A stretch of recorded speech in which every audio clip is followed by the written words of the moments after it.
What an incredible adventure to spend time with Tracey Jones, CEO of Tremendous Leadership.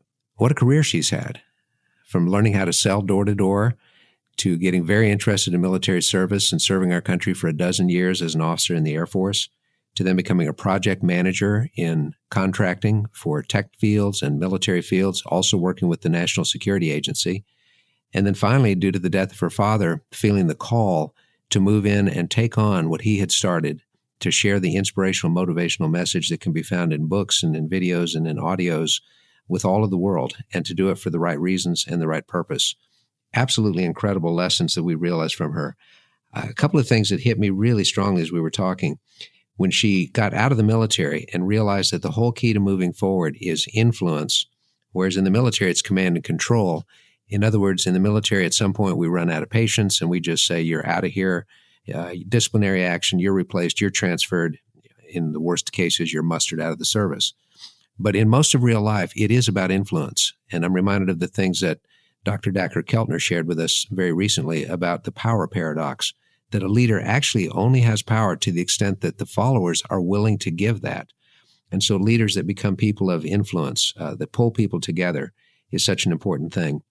And Tracey's observations about getting to know people's personalities, learning how to convey things according to what they most want, their preferences, make such a difference in conflict resolution and in pulling things together. One of the powerful observations that she made is that when something is going wrong within a group of relationships, instead of talking about an individual, calmly go directly to that individual. In Southwestern Consulting, we often talk about avoiding the gossip triangle, where two people are talking incessantly about another person on the team, but nobody ever goes to that third point and say, hey, look, these issues are going on. Tracey, in her own forceful and yet adept style, learned how to really go to that person and make such a difference in what goes on. Really, it's in telling how she made the transition into the business that was started by her father and then carrying it to all these new levels. As she said, it was a bit of a leap of faith that she had a choice. She could just say, I'm going to put a bow on what's been done and make this a legacy company and just continue the work that Charlie Tremendous Jones had started, or really take it on, put her own heart, her own spirit, her own philosophies into it and carry it to the next level, which is absolutely fantastic. And it's been entrepreneurial as she's changed it from simply a book distributor to a much bigger vision of how to change people's lives. She spoke about something called residual momentum, and that is what carries an organization forward. And really every organization has some level of residual momentum.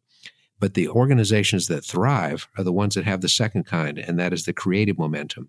Keeping the core DNA, what the mission is, but realizing that every aspect of making that into something new is going to change, and that we've got to be open to those changes and adapt to them and adjust to them very, very quickly because it makes such a difference. Her challenge from her father just days before he died was, I think, Tracey, you can take this to new levels that I never could. It really meant something powerful to her, and she made that difference so that she could do it. When Tracey talked about moving into different directions throughout her career and throughout her life, she said basically you can pivot, you can shift your direction for two reasons. One is on pain, and the other one is on purpose. Pain is just avoiding something that's awful. The challenge with that is that when we get into anything that's challenging and meaningful, we're eventually going to hit a point of pain. And so unless we're making our pivots based on purposeful decisions about what's important in our lives, we're going to have a hard time with that. She spends a great deal of focus on self-assessment, knowing what her own values are, and then working to build an organization or find an organization that has congruence with that, because it's such an important thing. And that's a powerful thing for all of us to remember. What are our values? What's the truth? What's that really mean? When she spoke about how to deal with hitting a brick wall, and she said, well, first of all, you need to just be still. You need to just stop for a minute and work on our own regenerative capacity. And that regenerative capacity is what enables people to bounce back from innumerable setbacks and move them forward in such a good way. I thought it was very powerful when she spoke about forging the future from basically the past, but also the thoughts that she had about making things go further forward. The regenerative capacity that all of us truly have in whatever we decide that we're going to go for, but we don't always draw on it. She spoke about being highly intentional about what she allows to go into the mind. And we know that our minds are very receptive places, and whatever we put into it, if it's given a chance to take root, will flourish.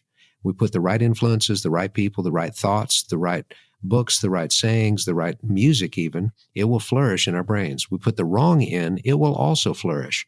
unfortunately, it puts its hooks into us and redirects us in wrong ways.